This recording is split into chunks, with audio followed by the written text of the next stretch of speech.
Bonjour et bienvenue dans Prière Inspirée. Je suis heureux de vous retrouver aujourd'hui. Nous allons parler de la prière.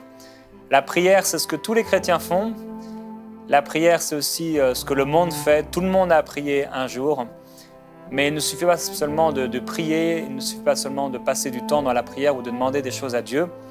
Il faut prier avec la foi, en croyant que nous recevons au moment où nous allons demander, en croyant après avoir prié que nous avons reçu ce que nous avons demandé. Alors je prie que la présence du Saint-Esprit soit forte sur vous et que le Seigneur puisse, à travers ce que je vais vous partager aujourd'hui, vous amener dans une nouvelle dimension de prière. Je crois que Dieu veut nous amener toujours plus loin dans notre vie avec lui, dans notre marche avec lui. Et aujourd'hui, il veut nous amener plus loin dans la prière. Cette semaine, je me suis basé sur des enseignements de Watchman Nee, comme je l'avais fait il y a quelques semaines. Depuis le début de Prière Inspirée, j'ai eu l'occasion de me baser pendant un mois, vous vous souvenez, un mois sur le réveil, sur un livre de notre frère Charles Finet. Et ici, pour la deuxième fois, sur un enseignement de notre frère Watchman Nee, un enseignement très très profond, j'aime les pères de l'Église.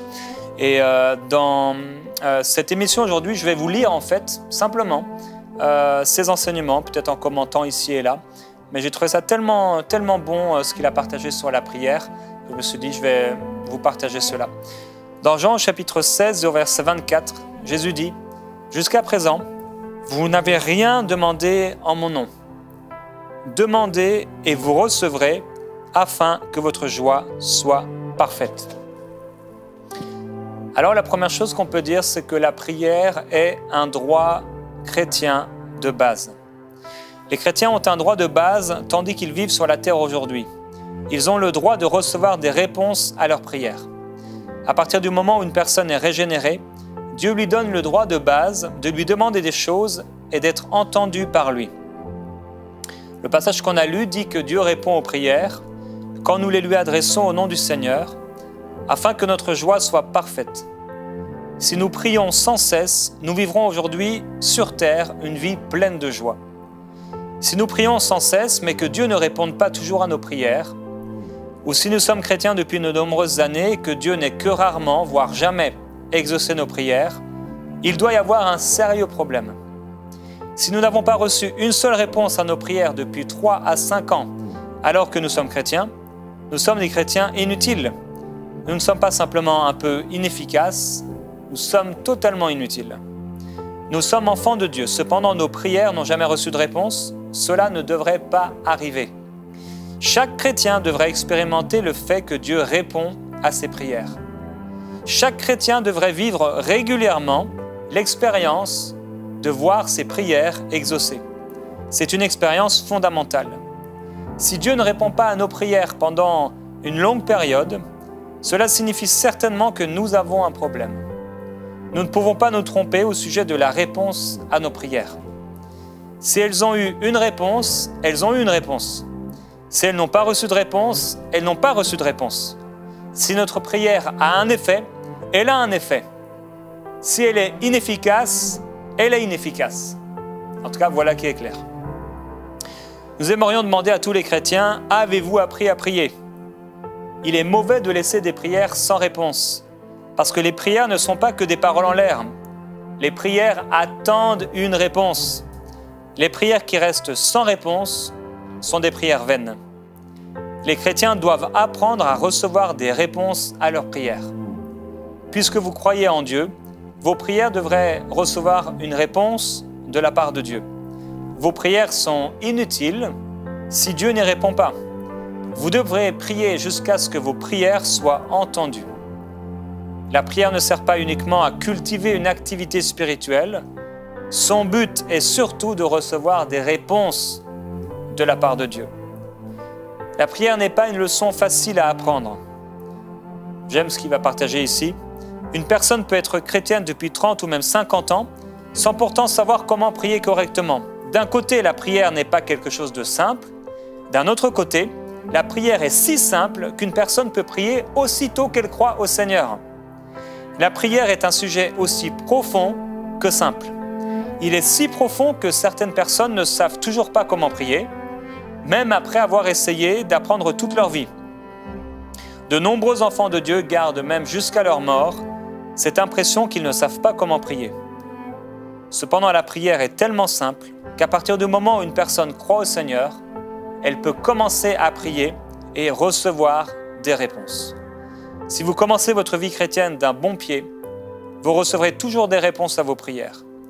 Si vous commencez mal, vous pourrez ne pas avoir de réponse avant même 3 ou même 5 ans. Si vous ne commencez pas sur de bonnes fondations, vous aurez besoin de fournir beaucoup d'efforts pour les corriger plus tard.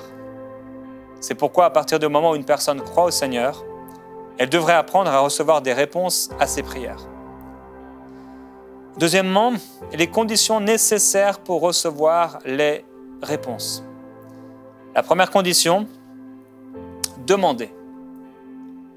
Toutes les prières devraient être des demandes sincères. Après avoir été sauvé, un frère priait tous les jours. Une sœur lui demanda un jour, « Dieu a-t-il entendu tes prières ?» Il fut surpris. Pour lui, la prière était juste une prière. Pourquoi chercher à savoir si elle recevait une réponse ou non? Depuis cette remarque, à chaque fois qu'il priait, il demandait à Dieu de répondre à sa prière. Il commençait à se rendre compte du nombre de prières qui recevaient une réponse. Il découvrit que ces prières étaient assez vagues et capricieuses. Il importait peu que Dieu y réponde ou pas. Cela avait peu d'importance qu'il les ignore.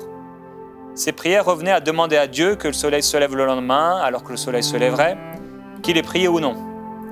Il était chrétien depuis 1 an, mais aucune de ses prières n'avait jamais reçu de réponse. Pendant tout ce temps, il s'était juste agenouillé et avait murmuré des mots. Il était incapable de dire exactement ce qu'il avait demandé. Tout ce flot de paroles pour ne rien demander au bout du compte. Le Seigneur dit dans Matthieu au chapitre 7 et au verset 7, « Demandez et on vous donnera. Cherchez et vous trouverez. Frappez et on vous ouvrira. » Si vous allez à la pharmacie pour demander des médicaments, vous devez demander exactement ce dont vous avez besoin. Si vous allez au marché pour acheter des légumes, vous devez demander les légumes que vous voulez acheter. C'est étrange que des personnes se présentent devant le Seigneur et ne demandent pas ce qu'elles désirent. C'est la raison pour laquelle le Seigneur nous dit que nous devons demander et que nous devons le faire de manière spécifique. Notre problème, c'est que nous ne demandons pas. Le problème vient de nous. Dans nos prières, nous devons demander ce dont nous avons besoin et ce que nous désirons. Bien sûr, en accord avec la volonté de Dieu. Ne faites pas une prière vague, une prière qui traite le sujet de manière générale, sans vous soucier de recevoir une réponse. Ici, Watchman Nee parle bien sûr de la prière de demande, et pas simplement la prière d'adoration, de louange. Un nouveau croyant doit apprendre à prier, il doit avoir un but quand il prie. Jacques chapitre 4, verset 2. « Vous convoitez, vous ne possédez pas, vous êtes meurtriers et envieux, vous ne pouvez pas obtenir, vous avez des querelles et des luttes et vous ne possédez pas, parce que vous ne demandez pas. » Deuxièmement, donc, après avoir demandé, ne pas demander mal. Il est bon que nous demandions, mais il y a aussi une deuxième condition pour que nos prières soient exaucées. Nous ne devons pas demander mal. Nous devons demander à Dieu par besoin. Nous ne devons pas demander de façon irréfléchie ou déraisonnable. Nous ne devrions jamais demander une chose dont nous n'avons pas besoin, selon la volonté de notre chair ou notre convoitise. Si nous le faisons, nos prières seront vaines. Même s'il est vrai que Dieu donne souvent, infiniment au-delà de ce que nous demandons ou pensons. Demander mal, c'est tout à fait autre chose. Demander mal, c'est demander au-delà de notre besoin réel. Vous ne pouvez que demander selon votre capacité et votre besoin. Tous les chrétiens devraient apprendre à ne demander que des choses cohérentes. N'ouvrez pas votre bouche de façon précipitée pour demander plus que ce dont vous avez réellement besoin. Alors ça, c'est important parce que c'est intéressant. Parce que dans cette génération, ça devient de plus en plus difficile pour les chrétiens de demander simplement selon leurs besoins. Et dans nos besoins, il y a aussi le besoin de bénir les autres. Ça fait partie de nos besoins. Troisièmement, traiter le péché. Certaines personnes demandent bien, mais Dieu n'exauce pas leurs prières. C'est parce qu'il existe une barrière fondamentale entre Dieu et eux, le péché. Psaume 66, verset 18. « Si j'avais conçu l'iniquité dans mon cœur, le Seigneur ne m'aurait pas exaucé. » Si une personne a connaissance de certains péchés dans sa vie et qu'elle ne soit pas prête à s'en séparer et à les abandonner, le Seigneur n'exaucera pas ses prières. Remarquez les mots dans le verset « dans mon cœur », si j'avais conçu l'iniquité dans mon cœur. Le Seigneur ne peut pas répondre aux prières d'une personne quand il existe une si grande barrière. Alors que signifie concevoir l'iniquité dans son cœur? Cela signifie conserver un péché dans son cœur et ne pas vouloir s'en séparer. Une telle personne sait très bien qu'une certaine chose est un péché, mais elle continue de la chérir dans son cœur. C'est ça, concevoir un péché dans son cœur. Il ne s'agit pas uniquement d'une faiblesse dans sa conduite, on bronche tous d'une manière ou d'une autre, hein. Jacques lui-même le dit alors qu'il parle de la prière de la foi également, mais aussi d'un désir de son cœur. C'est très différent, par exemple, d'un passage dont il est question dans Romains au chapitre 7. Dans Romains chapitre 7, cette personne a horreur de son péché. Elle a horreur de ce qu'elle fait. Mais la première, elle garde le péché dans son cœur. Elle chérit son péché. Elle veut vivre avec son péché. Cette personne-là, c'est sûr, elle sera vraiment limitée dans sa vie de prière parce qu'elle garde dans son cœur un péché qu'elle chérit.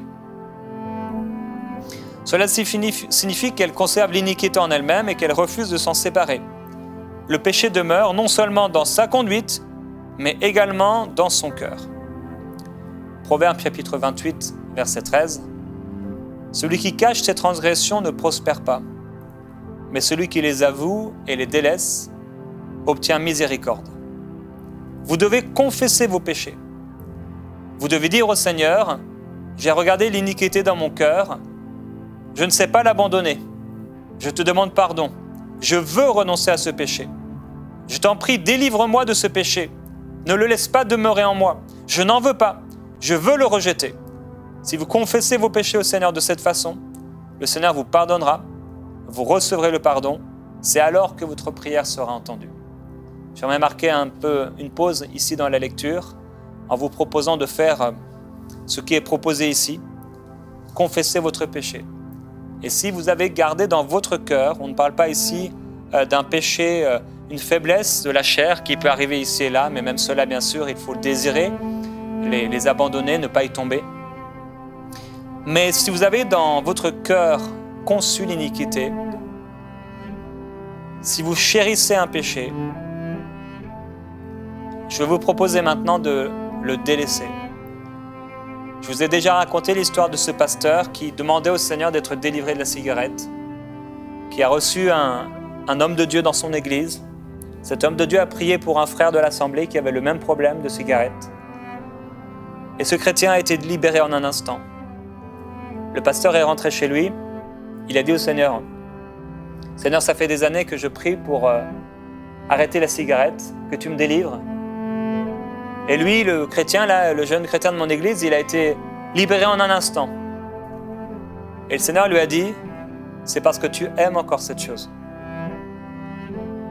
Il est possible que certains d'entre vous, vous aimez mentir parce que vous aimez avoir une apparence, vous aimez qu'on croit que vous êtes dans le succès, vous aimez être au-dessus des autres et alors vous mentez au sujet de votre argent, vous mentez au sujet de vos biens, vous mentez au sujet de votre travail, vous mentez au sujet de votre responsabilité, vous mentez au sujet du nombre d'âmes que vous avez amenées au Seigneur, vous mentez au sujet de bien des choses par rapport à la vie spirituelle et par rapport à la vie naturelle.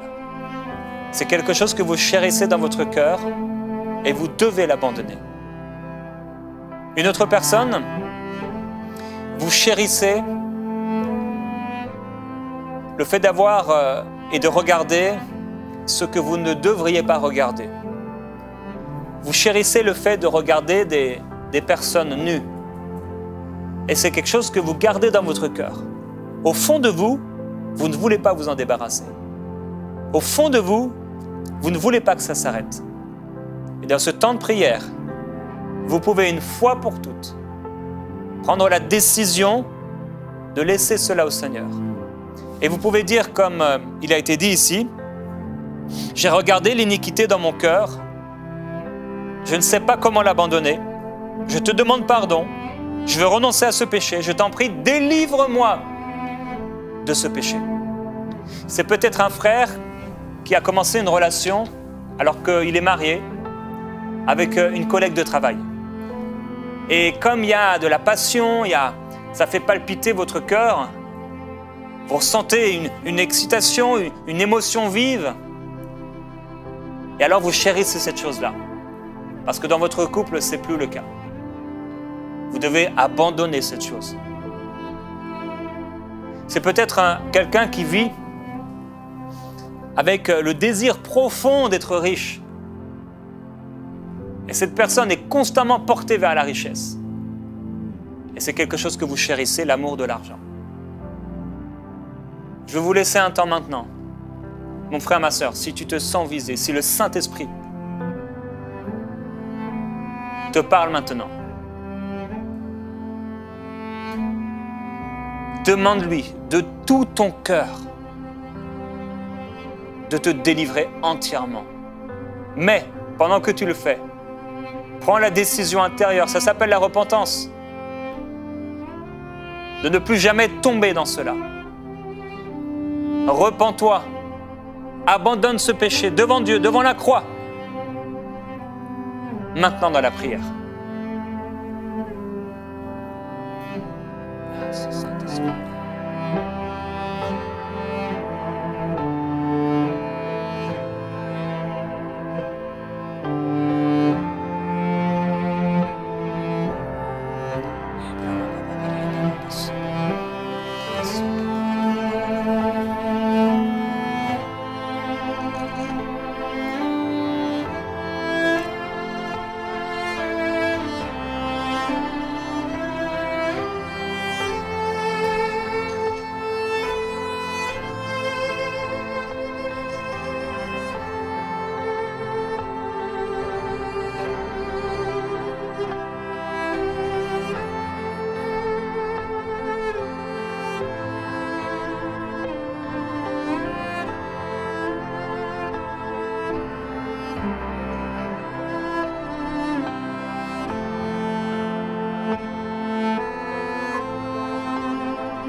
Gloire à Dieu. Une autre chose importante, après avoir réglé la question du péché, c'est bien sûr la foi, croire. La foi est indispensable. Sans elle, la prière est inefficace. Jésus dit dans Marc au chapitre 11, verset 24, « C'est pourquoi je vous dis tout ce que vous demanderez en priant, croyez que vous l'avez reçu et vous le verrez s'accomplir. » Nous devons croire quand nous prions. Si nous croyons que nous avons reçu ce pourquoi nous prions, nous le recevrons.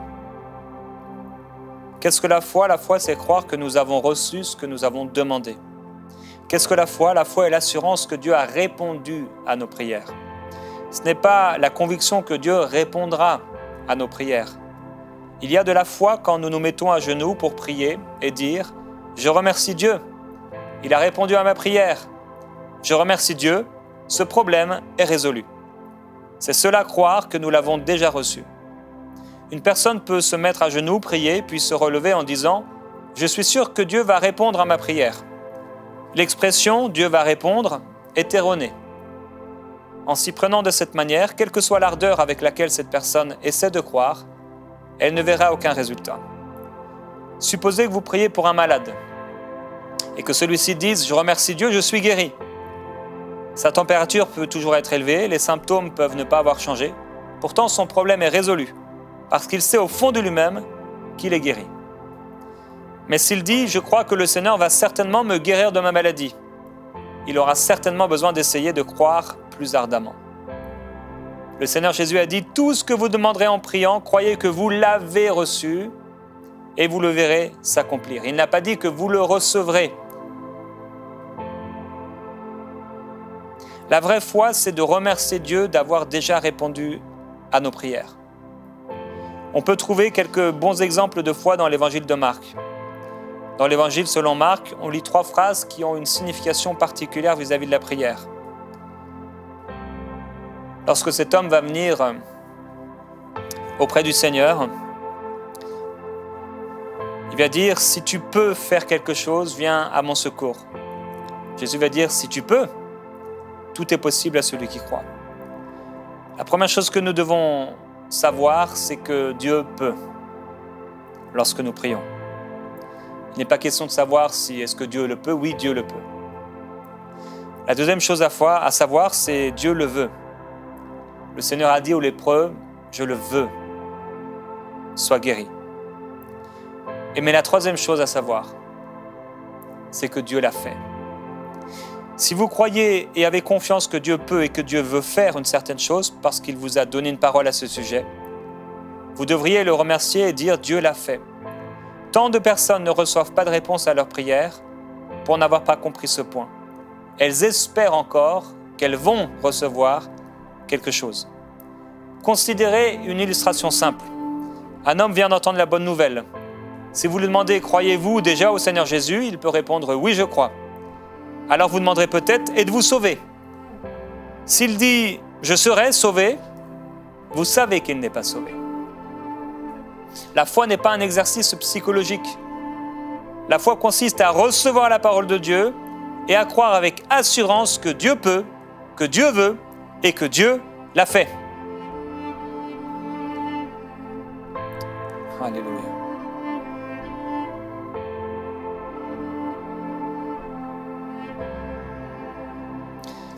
Au niveau de la pratique de la prière, Watchman Nee explique quelque chose d'intéressant, de très intéressant que je voulais partager avec vous. Il dit que chaque chrétien devrait avoir un cahier de prières. Il devrait consigner ses prières comme on tient un livre de compte. Chaque page devrait être divisée en 4 colonnes. Et je vous propose de faire cela. La première colonne devrait contenir la date à laquelle il a commencé à prier pour quelque chose. La deuxième colonne devrait contenir le sujet de prière. La troisième colonne devrait contenir la date à laquelle la prière a été exaucée. Et la quatrième colonne, la façon dont la prière a été exaucée. C'est peut-être quelque chose que Dieu met dans votre cœur alors que vous écoutez ce conseil. De faire cette chose-là. Peut-être vous êtes identifié avec cet homme qui priait sans savoir pourquoi il priait et qui priait de façon machinale parce qu'il faut prier. Et peut-être que souvent quand vous priez, vous ne vous souvenez plus de pourquoi vous avez prié. Ça montre vraiment que quelque chose ne va pas dans la façon dont vous priez. Et cet outil, ce serait un bon outil pour vous d'avoir un cahier de prière dans lequel vous pouvez mettre vos sujets de prière. La date à laquelle vous commencez à prier pour ça. Et régulièrement revenir sur ce cahier de prière, remercier Dieu quand vous l'avez demandé. L'avantage d'un cahier de prière, c'est qu'il nous montre si Dieu répond ou non à nos prières. À partir du moment où les réponses de Dieu s'arrêtent, c'est qu'il y a quelque chose qui ne va pas. Il est bon pour les chrétiens d'avoir du zèle pour servir Dieu, mais leur service est inutile si leurs prières ne reçoivent pas de réponse du Seigneur. Si la relation entre un homme et Dieu est bloquée, sa relation avec les hommes est aussi bloquée. Si un homme n'a aucun poids devant Dieu, il n'aura aucun poids devant les hommes. Nous devons d'abord chercher à avoir du poids auprès de Dieu avant de chercher à être utile auprès des hommes. Un jour, un frère a écrit le nom de 140 personnes sur un cahier et il a prié pour leur salut. Quelques noms ont été inscrits dans la matinée et les personnes ont été sauvées dans l'après-midi. Après 18 mois, seulement 2 personnes de la liste n'étaient pas encore sauvées. C'est un très bon exemple pour nous que Dieu puisse avoir plus de chrétiens qui gardent une trace de leur prière. S'il y a besoin de changer quelque chose de notre côté, concernant la prière, C'est nous qui devons changer en premier. Nous ne pouvons pas nous attendre à voir un changement chez ceux pour qui nous prions avant qu'il n'y ait un changement de notre côté. Je voudrais qu'on passe maintenant ce temps à prier par rapport à ce qu'on a entendu. Et je prie que il y ait vraiment une révélation et peut-être un constat qu'on puisse faire par rapport à notre vie de prière. Moi-même, quand j'ai lu cet enseignement, ça m'a corrigé, ça m'a fait réfléchir et ça m'a poussé à être encore plus précis et à être plus persévérant et à avoir encore plus d'expectatives et à mettre ma foi encore plus en action pour ne pas seulement prier, mais vraiment s'attendre à un exaucement. Parce qu'en effet, ça sert à quoi de prier si c'est pour que Dieu ne réponde pas? C'est pourquoi je veux prier avec vous. Père, je prie qu'il y ait un changement profond dans nos vies de prière. Encore, on est là à te demander, Seigneur, enseigne-nous à prier. Apprends-nous à prier. Je prie particulièrement, Père, pour les personnes qui n'ont pas d'exaucement. Et parce qu'elles n'ont pas d'exaucement, elles ont même délaissé la prière parce que c'est comme si ça ne marchait pas. Je prie qu'il y ait un profond changement au nom de Jésus-Christ dans leur vie de prière. Je prie, Père, qu'il y ait un avant et un après aujourd'hui. Pour tous ceux qui prient avec moi maintenant en ce moment, qu'il y ait encore plus d'efficacité dans la prière, qu'il y ait encore plus de fruits et qu'il y ait des choses qui n'ont pas été exaucées, qui le soient à partir d'aujourd'hui, à cause de la foi qui se lève dans notre cœur. Et parce que, Seigneur, nous ne voulons pas prier pour prier, prier de vaines prières. On ne veut pas être comme les gens du monde qui pensent qu'à force de prière, ils seront exaucés. Et nous voulons prier avec ta façon de faire. Tu nous as demandé de prier, de croire que nous avons reçu au moment où nous prions. C'est pourquoi je te remercie, je te glorifie, parce qu'il y a des révolutions spirituelles dans la vie de prière de beaucoup de personnes. À partir d'aujourd'hui, au nom de Jésus-Christ, merci pour ce que tu fais de manière surnaturelle, au-delà de nos pensées, au-delà de nos paroles, au-delà de nos prières, par ton esprit maintenant, parce que nous ouvrons notre cœur et nous nous humilions devant toi, Seigneur. Nous avons encore besoin de grandir, nous avons encore besoin d'apprendre. Viens nous apprendre encore, viens nous corriger, viens nous diriger, s'il te plaît, Saint-Esprit. Nous ouvrons nos cœurs à ta direction et nous te glorifions, nous te remercions. Merci Jésus-Christ. Tu es bon pour nous. Tu nous conseilleras encore et tu nous dirigeras encore.